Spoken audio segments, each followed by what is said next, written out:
welcome to the Orwell Prize winner.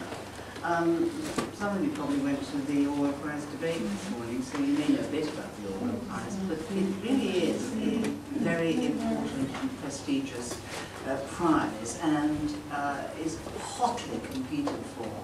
I went to the prize announcement in May. There were 400 or 500 people. This huge room was absolutely packed, lots of press attention, and Andrea Gillies, I think, was surprised to have won, but it was plain that the view of the jury was that it was an absolutely wonderful book. You probably know that it's about looking after somebody who's suffering from Alzheimer's, which doesn't sound the most promising of topics, but it's a wonderful read. She writes extremely well, and it's a really good read. She's here with Rebecca Nicholson, who is going to talk to her. She's a Nicholson of the Nicholsons, you know, Nigel. That lot. That's not a bad pedigree either. So the two of them are going to come and talk, mainly about the book, but possibly about other things. And as usual, there'll be time for questions. Welcome them.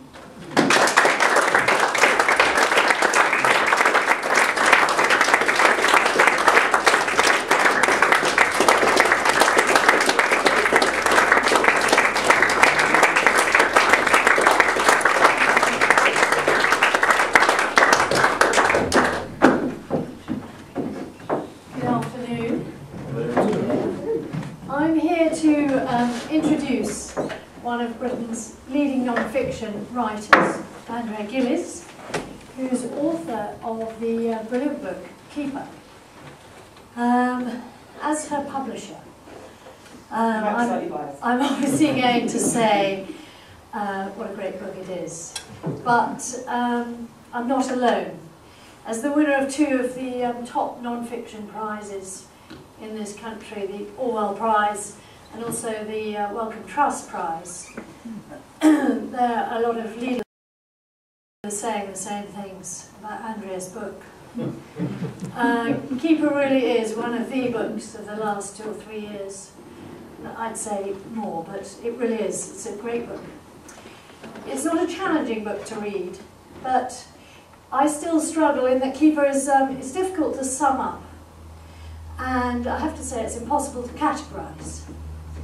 And that is testament to the book's sort of multi-layered brilliance, in that you cannot put it in any one of those overused non-fiction pigeonholes.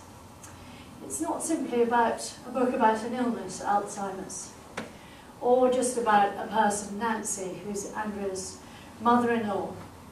Nor is it just a book about the scandal and the problem which any government is going to have to take on in the next couple of years.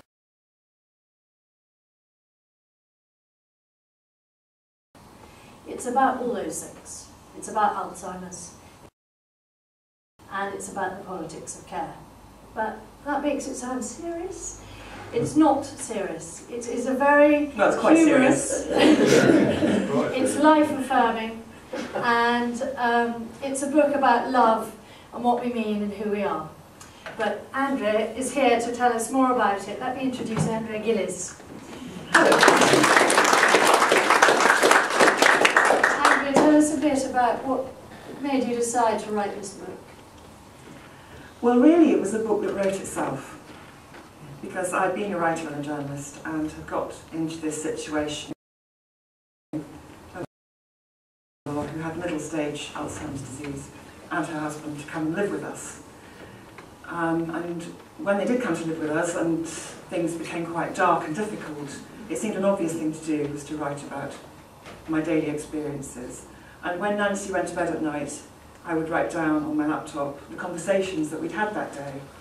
If there'd been an uncut edition of the book, it would have been 4,000 pages long, because there was always an interesting conversation. It was quite difficult to edit that down.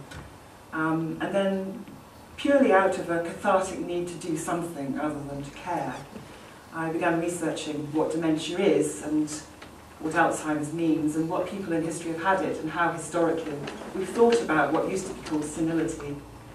I wrote about that, and those chapters, which are about the facts of the matter, interleaved the story of my living with this person who was becoming another person in front of my eyes. And wrote a piece for The Guardian, which was a small extract from the diary, which they published, and then the book offer was made. I had some doubts about the book, because, for obvious reasons, but eventually wrote it, and so here we are. At the beginning of the book, Andrea described how they bought this beautiful, well, not necessarily beautiful, this house in a very remote part of the country. That was obviously it was a very kind of exciting moment and a big challenge you'd taken on. And you describe sort of how, in one way, it was to bring all the family together. Do you want to explain a bit about the reality of that and how this romantic sort of buying a house that could be used also as a bed and breakfast, what it was actually like? Yeah, it was mostly about hopeless naivety, to be honest. We were living in central Scotland. My in-laws were living in Edinburgh, and it became obvious that something had to be done because Nancy had lost her sequential steps. And once you lose your sequential steps, it's pretty much all over in terms of living independently. Life is all about sequential steps. It's about doing one little thing after another. To put your shoes on, you have to understand what sequential steps are.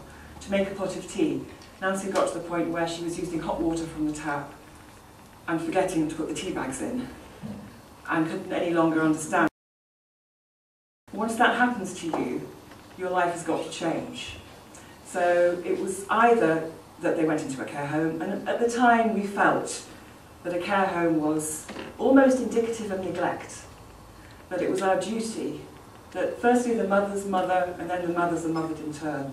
We had this strong idealism that we would take them in and we'd be a happy three-generational family. And the only way we could afford to do that, it basically came down to money, was to move to the very far north of Scotland where no trees grow, which should have been a hint. And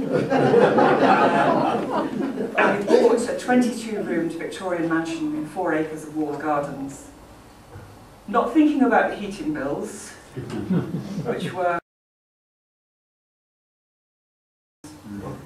and not thinking about how difficult it would be to work from there. None of these thoughts occurred to us. We were on a mission. So how many people were in 22 bedroom place?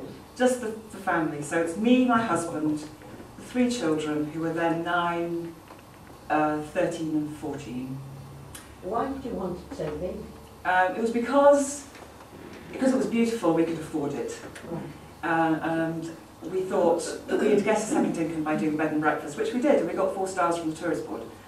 So it was fine, but it hadn't occurred to any of us, least of all me, that looking after 3 children, 2 dogs, 2 horses, a mother-in-law with Alzheimer's, a father-in-law who was in a wheelchair, running a bed and breakfast, and writing a book might be quite difficult.